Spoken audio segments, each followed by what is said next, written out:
Olá pessoal, bem-vindos a mais uma aula. Hoje nós vamos falar sobre o autismo, né? Entendendo um pouco sobre o autismo. Sou Fabiana Costa, neuropsicopedagoga, e nós vamos falar um pouquinho o que é o autismo. Então, o autismo, ele é um jeito diferente do cérebro funcionar, né? É um transtorno global do desenvolvimento, não é uma doença, não é algo que você toma um remédio, vai curar, vai sarar, vai deixar de ter, né? Embora sim, quando você descobre que as crianças têm algum transtorno global, no início você pode ajudá-las a se desenvolver a ponto de os sintomas ficarem leves, mas não quer dizer que está curado, né? É um transtorno global do desenvolvimento, ele não tem cura. Ele pode ser amenizado os sintomas através do desenvolvimento, das terapias, mas não quer dizer que existe uma cura, ok? Então, a definição de transtorno global do desenvolvimento no caso, o autismo, né? Dificuldade persistente na comunicação, na interação social, em múltiplos contextos, sendo um transtorno de neurodesenvolvimento de início precoce. Então, assim, a criança já tem esse transtorno quando ela nasce, tá? Ela não adquire, quando teve 8 anos, a criança adquiriu autismo. Não é algo que você pega que nem uma virose, que nem qualquer outra doença, né? Você nasce são e aparece. Não, pode ser que os sintomas venham a ficarem mais visíveis com o tempo, né? Lá até os 8 anos a criança desenvolve os sintomas. Mas pode ser que ele nasceu ali, não apresentava nenhum sintoma, e lá pelos 2, 3, 4, 5 aninhos começa a desenvolver algum sintoma. Ele já tinha o transtorno, né? Ele já nasceu com transtorno do autismo, do espectro autista, e só aparentou os sintomas mais tardio, né? Tem até alguns casos que a gente fala de mostrar os sintomas regressos, né? A pessoa começa, por exemplo, a criança começa a falar e de repente ela para de falar. Ela já tinha um espectro autista, né? Só mostrou os sinais tardiamente, e aí teve um regresso no desenvolvimento dela, mas ela já tinha aquele transtorno, tá? Então, padrões restritos, repetitivos de comportamento. Então, isso são algumas das definições do espectro autista, tá? Todo autista vai fazer isso? Não, não é isso, tá bom? Mas então, assim, geralmente a maioria dos autistas, eles têm padrões repetitivos, né? Eles têm, assim, um movimento com a mão, com a perna, eles não param ali, um comportamento não para quieto, né? Interesses em algumas atividades restritas. Então, por exemplo, gosta muito de um desenho, só quer tudo daquele desenho, só quer assistir aquele desenho, gosta muito daquele brinquedo, só quer aquele brinquedo, quer fazer tudo com aquele brinquedo, certo? Pode incluir movimentos repetitivos, ou balançar a mão, o pé, né? Alguma coisa assim. Adesão a uma rotina rígida, né? Interesses fixos. Então, assim, em relação à rotina, tem autista que uma vez que você põe uma rotina nele, para você trocar ele da rotina é muito difícil. Por isso que a gente fala muito em questão de cuidado com tecnologia, né? Cuidado com o que você acostuma o seu filho. Porque se você acostumar um autista a ficar horas num computador, numa televisão, para você tirar ele dessa rotina vai ser bem difícil, bem sofrido. Uma criança típica já dá trabalho, uma atípica vai dar muito mais trabalho ainda, né? Tem casos de criança, por exemplo, nós tivemos o caso de uma criança que os pais faziam sempre o mesmo caminho para a escola. E um dia aquele caminho estava interditado, estavam fazendo alguma reforma na estrada e eles tiveram que pegar outro caminho. E a criança entrou em crise porque trocou a rotina, né? Mudou o caminho. Então, eles têm uma questão de pegar uma rotina e querer manter aquela rotina, tá? Interesses fixos ou sensibilidade sensorial. Então, tem crianças, assim, autistas que têm dificuldade com o toque, né? Então, nós temos que conhecer, porque alguns, não é todos, por exemplo, meu marido é autista e ele não tem esse problema em relação a abraçar. Mas tem autista que tem dificuldade no toque, então você tocar, abraçar, ele não tem, ele tem sensibilidade, ele não gosta, né? Desculpa. tem criança que não sente dor. Então, ela se machuca, um machucado sério ali, um corte grave, e ela continua brincando, porque ela não sente a dor, ela tem uma sensibilidade diferente relacionada à dor, né? Então, pode ser aumentada ou diminuída essa sensibilidade, né? Aquela criança que tem muita sensibilidade ao toque, que não gosta que toque, e tem aquela que não tem sensibilidade nenhuma, ela se machuca e continua ali a brincadeira e tudo bem, porque ela não sente dor, né? Prevalência do autismo no Brasil. Aí ele tem algumas estimativas, tá? Baseadas em algumas pesquisas, né, que fala aí sobre a questão de quantidade de autistas no Brasil, né? 2 milhões de pessoas no Brasil, que é 1% da população nacional, tem autismo, tá? E aí falando entre grau leve, moderado e grave, tá bom? E aí ele mostra algumas coisas regionais também, por exemplo, no Sul revelou a prevalência de um caso de autismo a cada 30 crianças, né? Então, hoje nós temos mais... temos mais autista hoje do que no passado? Não, é porque no passado não existia estudos, não existia tanta tecnologia, tantas pesquisas, tanto conhecimento da ciência, né, da medicina. Então a gente não descobria esses casos. Talvez muitos de nós temos tios, avós que fugiram da escola, que desistiram da escola porque não aprendiam, porque era chato, porque era estressante, foram trabalhar logo na roça, porque eles tinham ali um TDAH, tinham uma dificuldade de prestar atenção, e como naquela época não existia um diagnóstico, eles achavam assim, não é porque eu, né, não dou conta disso mesmo, vou trabalhar.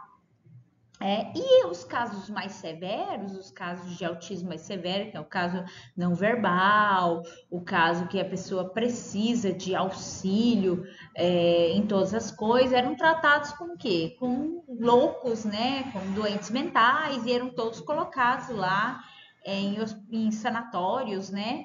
Famílias mais ricas que não queriam internar seus filhos escondiam eles, então eles não saíam de casa de jeito nenhum e achavam que era tudo doido, né? Eram tratados todos como loucos, como doidos, né?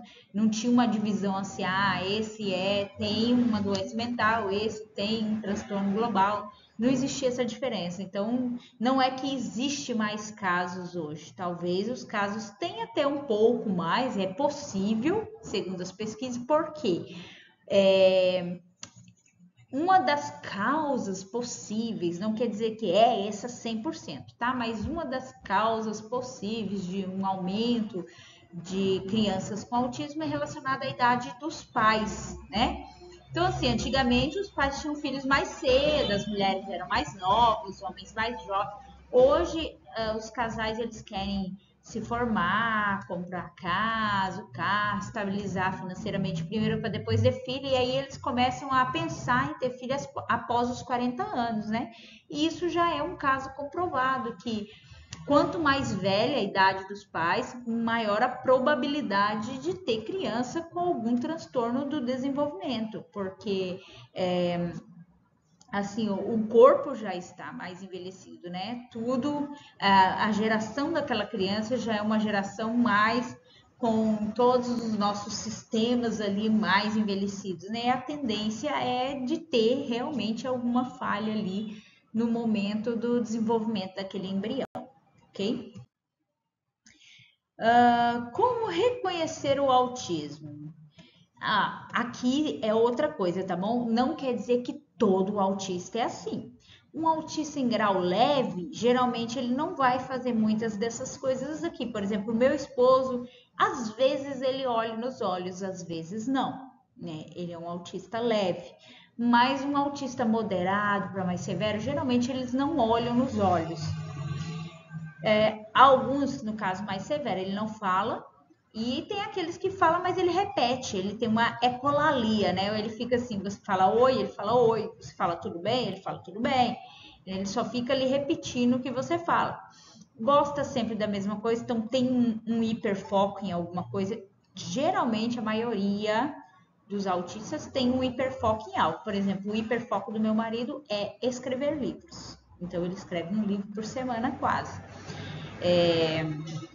Meu filho mais velho, que tem um autismo leve, o hiperfoco dele era desenho dos carros. Gente, só um minuto que a minha bateria tá acabando. Deixa eu achar aqui meu carro. Então, o hiperfoco dele era desenho dos carros. Então, ele queria, na época era DVD, né? E eu tinha que relocar o filme todos os dias na locadora. Até que eu consegui comprar o filme para ele assistir, porque todos os dias ele queria assistir o mesmo filme. Todos os dias ele queria assistir o mesmo filme. Então, esse era o foco dele. Alguns, como a gente falou, não gostam de abraço. Meu filho mais velho, ele era assim, embora o autismo dele seja leve, ele não era muito de abraço, muito de carinho, né? Fica nervoso com barulho ou muda ali o humor. Então, assim, o barulho prejudica muito os autistas. Meu marido, por exemplo, que é um autista leve, ele tem às vezes dificuldade com barulho, né? E tem criança que precisa do fone. Eu tinha um aluno que ele batia a cabeça na parede, né? E a gente começou a desconfiar que ele tinha autismo quando a mãe levou para fazer os testes, que comprovou, que colocou um fone de proteção, né, para diminuir os ruídos.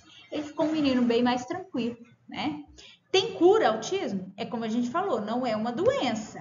Então, ela não tem cura, ela tem cuidados e quando você desconfia bem precoce e começa uma intervenção, você pode amenizar os sintomas. Ah, mas eu preciso de um laudo para começar uma intervenção? Não, porque o laudo é para você começar uma intervenção com medicamento, tá? Não preciso de um laudo médico para começar uma intervenção educacional, por exemplo. Não precisa. Qualquer criança que eu vejo que tem uma dificuldade, se eu começo uma intervenção educacional, já eu posso amenizar os sintomas e as dificuldades daquela criança, independente dela ter um laudo ou não. Então, no caso educacional, no caso para a vida da criança, eu vejo que ela tem dificuldade, por exemplo, nas coisas diárias da vida, e eu começo a ensiná-la, incentivá-la a fazer, né, ajudá-la a se desenvolver. Eu não preciso de um laudo para essas coisas. E se eu começo já essa intervenção, eu vou ajudar essa criança a amenizar, né, ali os prejuízos que ela poderia ter. Diferente se eu esperar um laudo e de repente tem médicos que não gostam de dar laudo precoce, né? Ontem eu estava conversando mesmo com uma mãe que diz que tem uma amiga que o filhinho tem 3 anos, ele tem todos os sintomas de um menino com TOD e autista. Mas os neuropediatras, eles falam que eles não vão fechar um diagnóstico dele agora, lá pelos 6, 7 anos. Ou seja, tem muitos médicos que não têm um conhecimento aprofundado, que eles não têm, na dúvida, eles não querem fechar um diagnóstico. Eu estudei com um neuropediatra que era doutor, pós-doutor na área de autismo e TDAH, e ele falava que é possível fechar um laudo, dependendo da criança, se os sintomas são assim moderados e graves e severos, moderados e severos, é possível fechar um laudo com a criança 1 ano e meio, 2 anos. Um sintoma leve já não é tão possível, ele falou, mas moderado e severo já é possível. Porém, o profissional, como disse ele, né, tem que ter muito conhecimento na área. Então, como a maioria dos profissionais não tem um conhecimento tão grande na área, eles ficam com receio de fechar um laudo e eles não fecham um laudo. Mas enquanto você espera, enquanto você procura outros profissionais, você pode fazer intervenção em questão da vida, né, em questão educacional, e pode já ir desenvolvendo a criança em outras questões, né? O que a família pode fazer? Aí ele fala: o posto de saúde, ter paciência, conversar e brincar, e procurar as APAE, os CRAS, né? Busquem, hoje com a tecnologia é muito fácil da família adquirir conhecimento. Olha lá, você começa a avaliar, a prestar atenção no seu filho, na sua criança e nas outras crianças. Toda criança é igual, gente? Não é. Claro que não. Claro que não. Mas tem algumas coisas que são semelhantes em todas as crianças, né? O comportamento, a forma de brincar, de interagir, são semelhantes. Não vai ser igual em toda criança.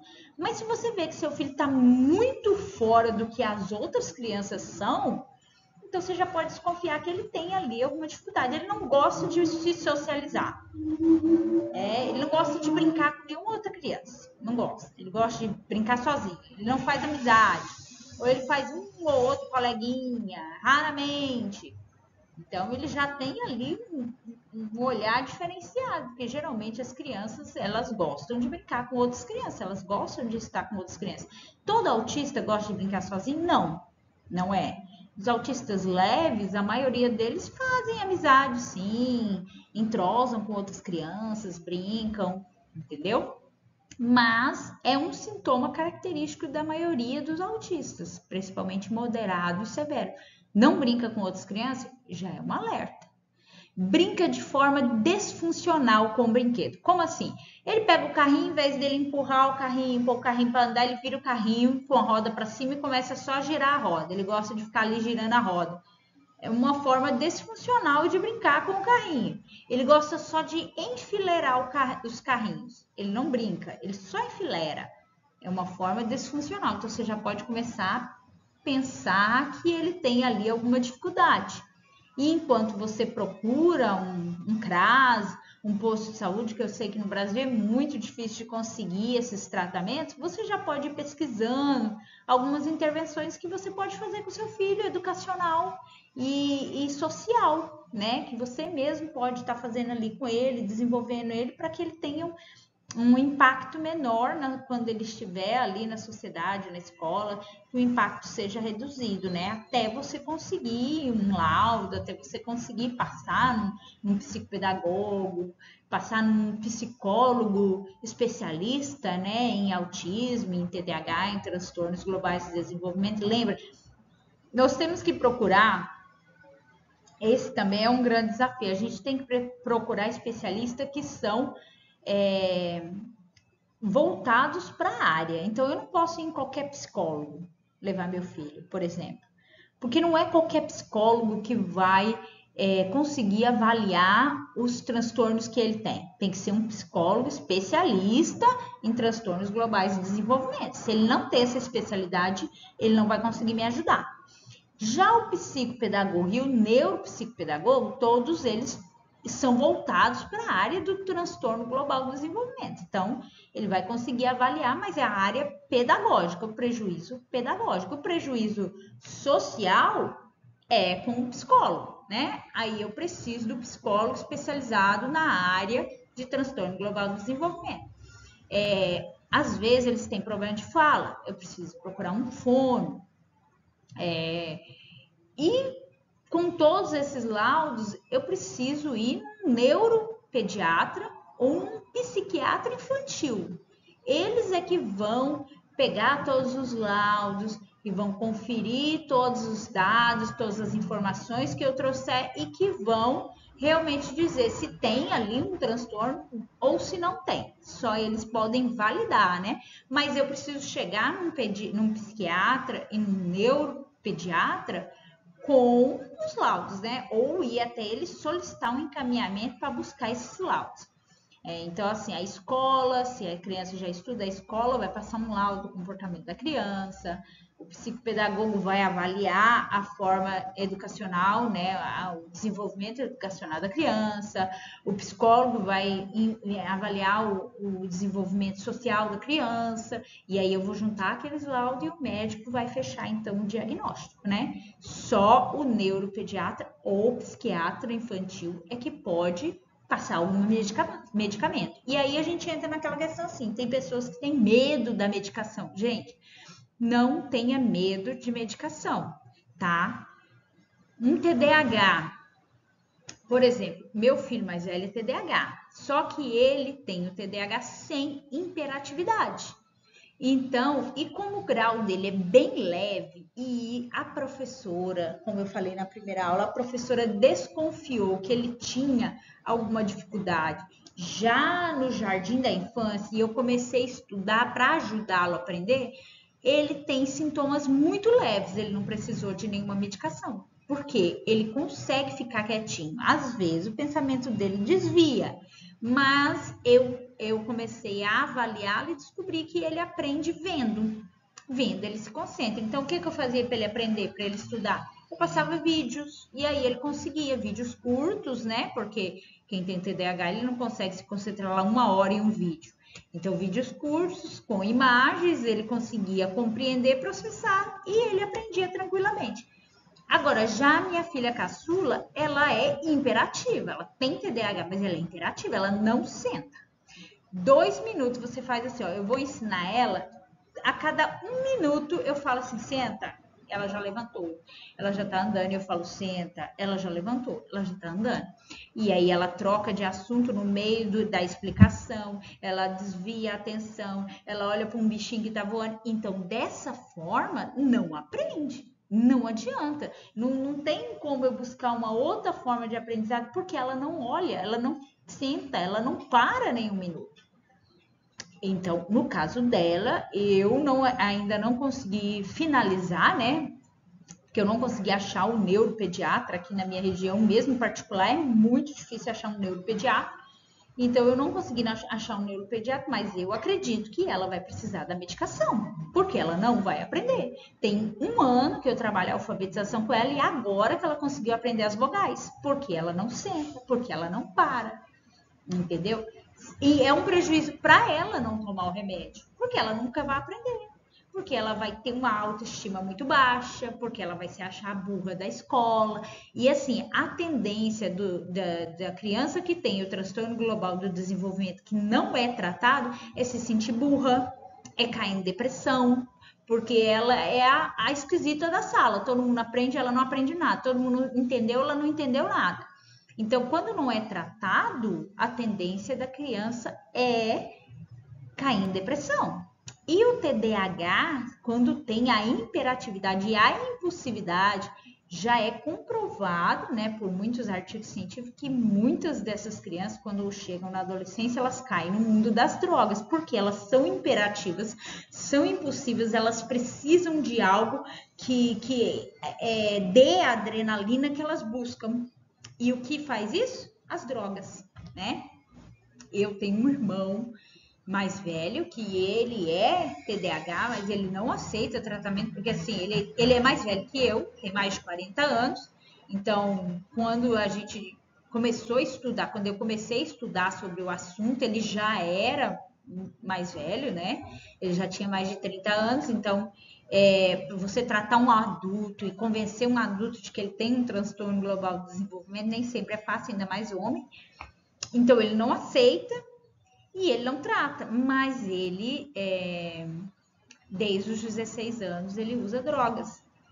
E a gente percebe que é por conta do TDAH, ele tem todos os sintomas de TDAH, porém, naquela época não existia um diagnóstico, né?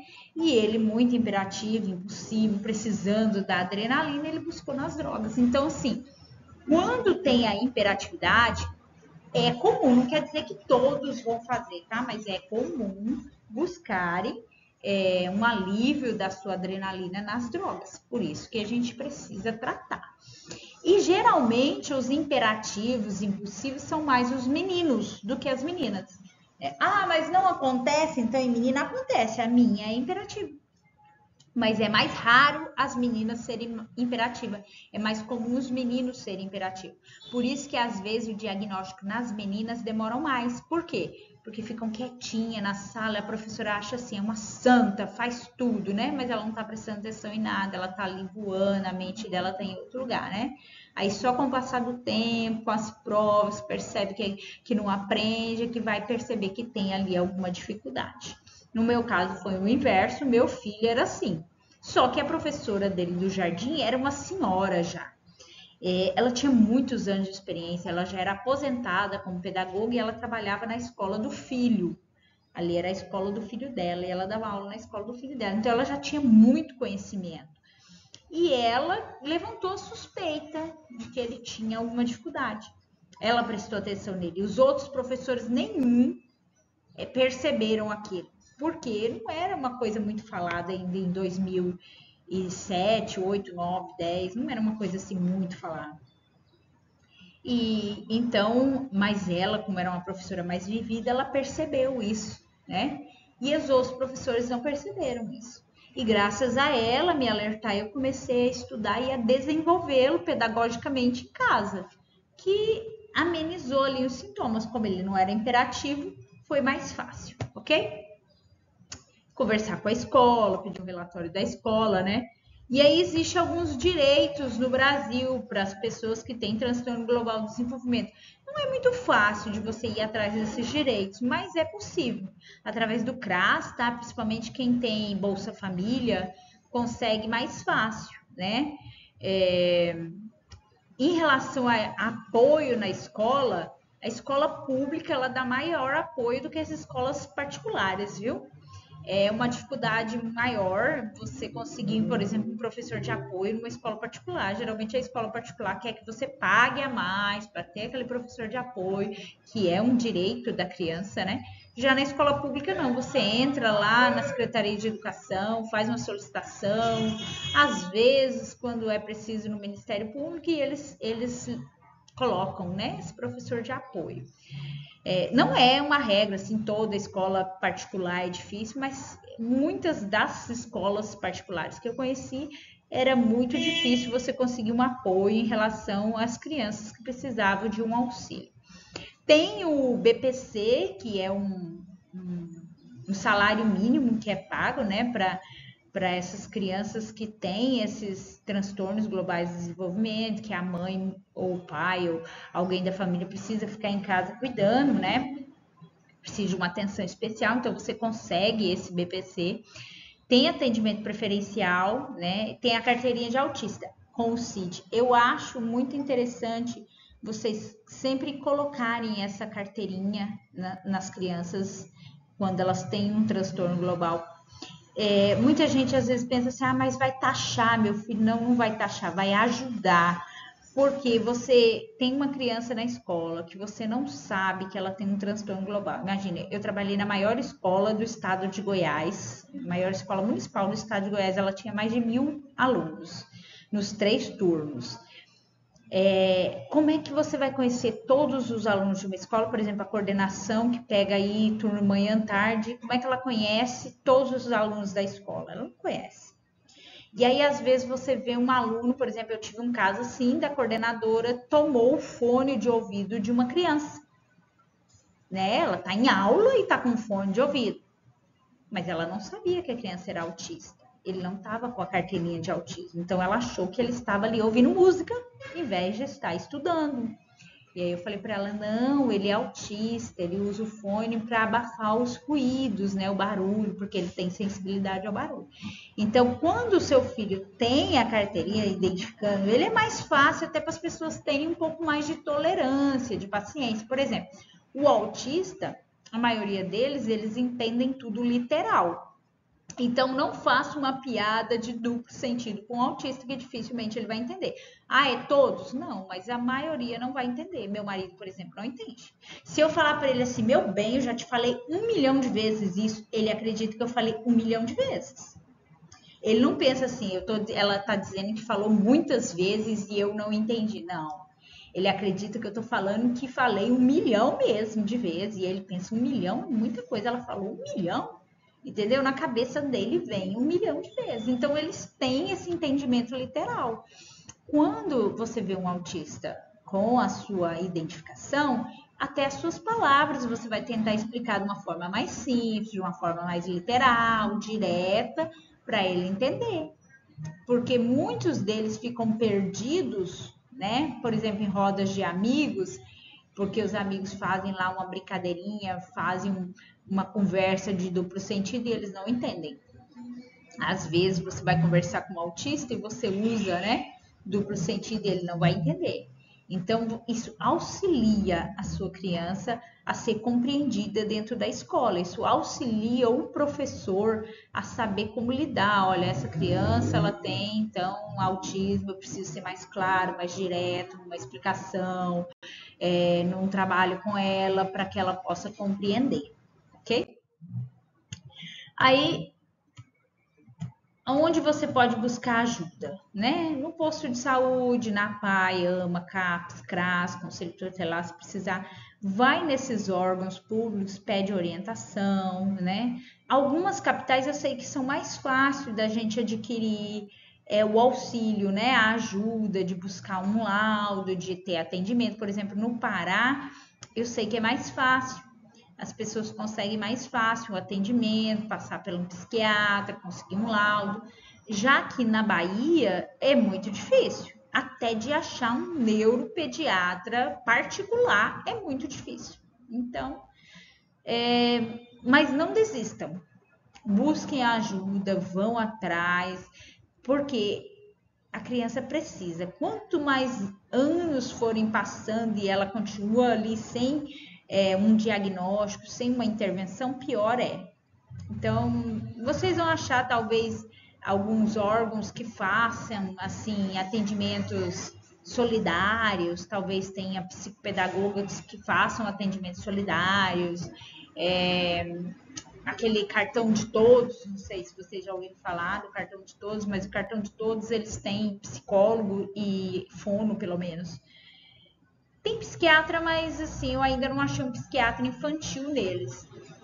Mas tem estado que eles têm psiquiatria infantil. Então, assim, é um pagamento mais barato, você consegue pagar mais barato numa consulta. Então, vai atrás, que vocês precisam. O que a gente não pode é deixar a criança sofrendo, né?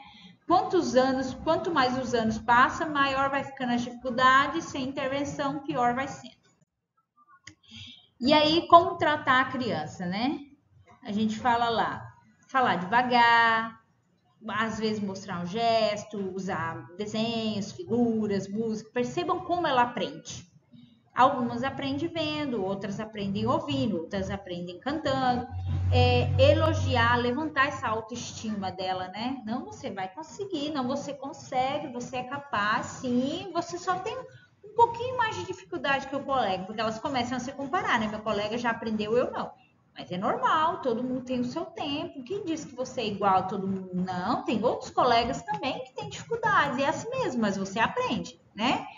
E nunca punir por uma.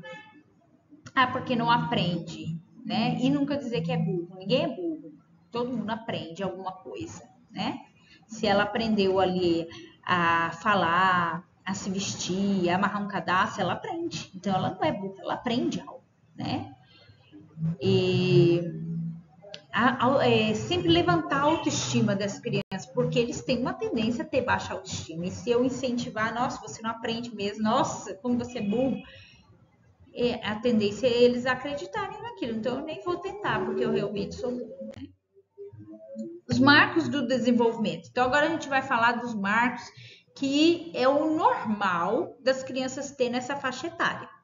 Ah, todas as crianças têm que ter todos esses marcos? Não é assim, mas é o normal. A maioria desses marcos acontecem nessa idade com todas as crianças. Se a sua criança não tem muitos desses marcos, então já é um alerta, tá bom?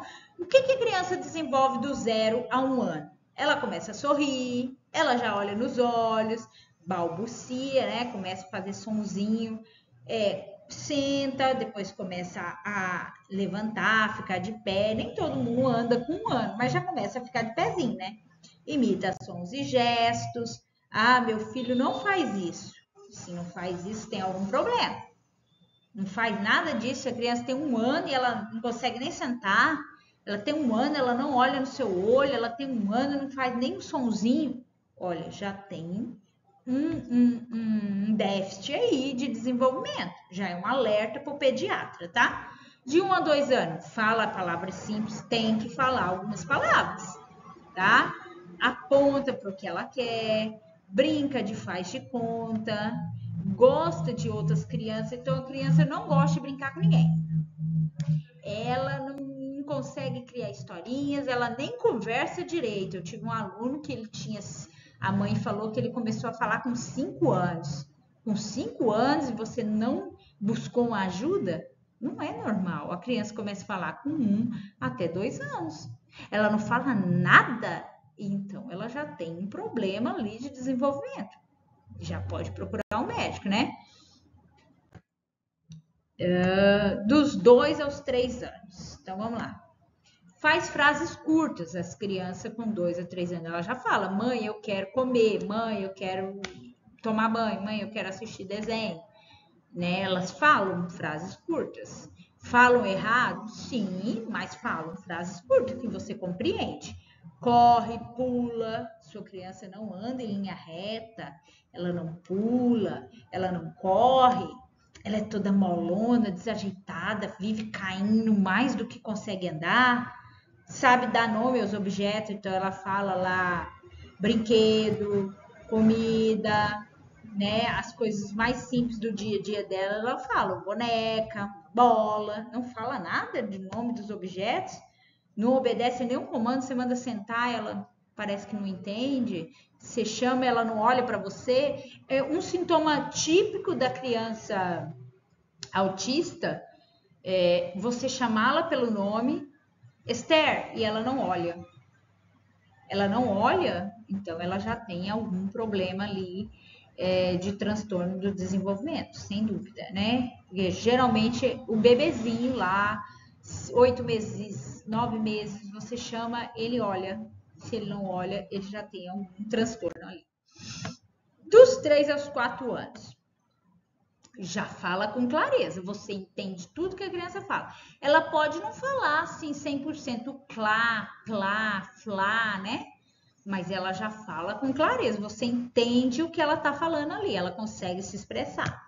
Ela conta histórias simples. E aí é interessante que entra os CMEs, por quê? Porque eles fazem essa contação de história e a criança faz esse reconto. Ela tem essa capacidade, ela consegue armazenar na mente dela a história que a professora contou e ela consegue recontar. Claro que ela não vai recontar ao pé da risca, nem da letra, tudo que a professora falou, mas ela consegue recontar. Ela não reconta, ela não consegue memorizar nada do que foi contado na história, tem algum problema. Brinca com outras crianças aí, ó, 3 anos e não brinca de jeito nenhum com outras crianças, então já tem um problema de desenvolvimento, sem dúvida. E aprende cores e formas, então ela já sabe lá o amarelo, o vermelho, o azul, as cores mais simples ela já sabe. E as formas mais simples também, né? O quadrado, triângulo, círculo, tá bom? E de 4 a 5 anos?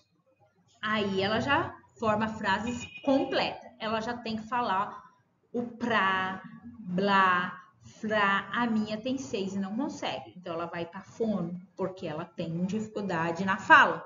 Ela já devia falar prato, fralda, ela não fala, né? Então, sua criança com 5 anos não consegue falar, procura uma fono. É interessante fazer uma avaliação. Não tem controle no xixi e no cocô, 4, 5 anos já consegue controlar. Agora sim, mas de vez em quando minha filha faz xixi à noite na cama. Pode acontecer, gente, às vezes até os 6, 7 anos, esporadicamente, às vezes toma muito suco de noite. E aí faz um xixi na cama ali, tem um sono pesado, isso pode acontecer, tá? Mas assim, toda noite, o dia, ela tá brincando de dia, de repente ela fez xixi na roupa. Não. E aí tem um problema, porque ela já deveria ter esse controle. Ela tá acordada, ela tá ciente que a bexiga tá cheinha, ela devia já sentir e já ter essa ciência de que deveria ir ao banheiro, né? Então, se ela não tem, ela tem aí alguma dificuldade. Participa de jogos, ela consegue cumprir regras simples, ó, minha vez, depois a sua vez, depois a vez da fulano, joga o dado, passa a pecinha, então regras simples ela já consegue. Começa a entender, né, essas regras. Então, trabalhar a regra de jogos, inclusive a espera, a escuta, a vez do outro, isso é muito interessante e é importante para o desenvolvimento de todas as crianças, principalmente em especial para as crianças atípicas, né? E aí, dos 5 aos 6 anos, reconhece letras e números, tá? A criança precisa saber, isso aqui é letra, isso aqui é número.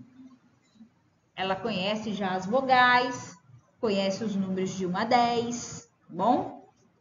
Agora, nós temos uma questão aí que tem que ser avaliada. Tem crianças que não vão reconhecer, que vão ter muitas dessas dificuldades das coisas que estamos falando. Por quê? Por causa do uso excessivo da tecnologia, tá? Então, por exemplo, fica mais tempo concentrado. Se a criança nasce com um tablet, com um computador, ela não vai ficar concentrada. Ela não vai conseguir se concentrar. Ela não vai aprender com facilidade. É cientificamente comprovado que até os 2 anos as crianças não devem ter acesso a nenhum tipo de tecnologia, tablet, celular, televisão, nada. A partir dos 2 anos, 1 hora só por dia, 1 hora, e uma televisão, uma tela longe da criança.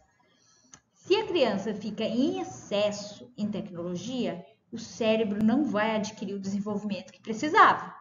Tá? Porque o nosso cérebro, ele é como uma engrenagem, eu gosto de comparar isso. Ele é uma engrenagem e ele tem muitas gavetinhas. Então, assim, pega uma bicicleta. Você compra uma bicicleta nova e você deixa ela guardada 1 ano, 2, 3. Quando você for pegar ela, o que acontece? Provavelmente ela vai estar dura ali, a corrente está dura, você vai ter que pôr um óleo para ela funcionar, fazer alguma manutenção, não é isso? Porque ela ficou sem ser utilizada, ela enferrujou ou ela ficou durinha ali e precisa de uma manutenção. O nosso cérebro é a mesma coisa. O que desenvolve o cérebro? O que faz o cérebro trabalhar, que nem uma bicicleta, por exemplo? É a leitura, é a escrita, é a criança riscar, né? Ela começa com as garaturjas que a gente fala, ela vai riscar, ela vai começar os desenhos sem formas, ela vai reconhecer um lápis, uma caneta na mão dela. Isso é que desenvolve o cérebro, principalmente a leitura. E quando eu devo começar a ler para o meu filho na sua barriga? É cientificamente comprovado também que o feto, já dentro da barriga da mãe, ele ouve e ele reconhece. Tanto que quando nasce, ele já reconhece a voz da mãe e do pai, né? Então, é ler todo dia para sua criança. Hoje, com a tecnologia, eu não preciso ter dinheiro para comprar livrinho. Eu posso baixar um livrinho na internet e ler para o meu filho. Então, é leitura, é brincar. Por quê? Às vezes os pais falam assim, meu filho vai pro CMEI só brincar, eu pago uma escola, ele faz o jardim só para brincar. Mas esse brincar é a base para ele aprender a ler e escrever da forma correta. Sabe, pular, andar em linha reta em cima de uma corda, jogar bola, porque ele vai aprender a lateralidade, ele vai aprender esquerda e direita, em cima e embaixo, através das brincadeiras. O movimento de pinça. E o que acontece? Nós estamos vendo muitas crianças na escola hoje que não sabem nem pegar um lápis. E aí você manda a criança para uma intervenção que você pensa assim, essa criança tem um transtorno do desenvolvimento. Quando ele chega no psicopedagogo, ele não tem um transtorno de desenvolvimento, ele tem um déficit no cognitivo dele porque ele passou muito tempo em tecnologia, porque ele passou o tempo dele sentado na frente de uma tela, porque ele não se desenvolveu, porque ele não brincou. Então, na nossa época, uma criança típica que não tinha nenhum problema, ela aprendia facinho. E é comprovado também que uma criança típica que passa por todos os marcos do desenvolvimento da forma correta, em 3 meses na alfabetização ela aprende a ler e escrever. Agora, se ela não passou pelo desenvolvimento da forma correta, se ela não brincou, não pulou, se ela não ouviu histórias, ela vai ter dificuldade. E às vezes ela nem tem um transtorno do desenvolvimento, ela tem déficit mesmo, porque ela não desenvolveu o que ela precisava desenvolver, o cérebro dela não foi trabalhado. E olha, gente, o nosso cérebro é preguiçoso, viu? Ele é preguiçoso. Se eu der estímulo para ele na tecnologia, ele vai querer aquilo sempre. Ele vicia, é como droga. Tá? Eu não sei se vocês já viram reportagem, mas tem muitas reportagens mostrando por aí jovens e crianças viciadas em tecnologia. Então, eu vi até um caso de uma vez de uma mãe viajando, né? E aí, claro, dentro do avião você tem que desligar o celular, e quando ela desligou o celular da filha, ela surtou literalmente dentro do avião. ela era uma típica viciada em tecnologia. Nos Estados Unidos já tem clínicas que tratam pessoas viciadas em tecnologia. Então, assim, é uma droga. Por quê? Aquilo dá um êxtase no seu cérebro. A droga faz a mesma coisa, o crack, a maconha. O que ela faz? Ela dá um êxtase no cérebro, ela dá uma alegria assim fácil para o cérebro. E o cérebro quer aquilo constantemente. Então, a tecnologia, o TikTok, Instagram, Facebook, olha, essas redes sociais, elas são proibidas para menores de idade. Elas têm lá na cláusula delas maiores de 18 anos para fazer uma conta, né? E geralmente os pais fazem das crianças pequenininhas e deixa elas assistindo esses vídeos. Você está dando uma droga para o seu filho. E o cérebro dele não está se desenvolvendo, né? E ele está deixando de adquirir conhecimentos que ele devia adquirir, né? Adquirir ali coisas que iriam ajudar ele na formação acadêmica dele, e ele não vai adquirir por conta da droga que está sendo injetada no cérebro dele. E quando ele ficar sem, o cérebro vai surtar e vai querer, né?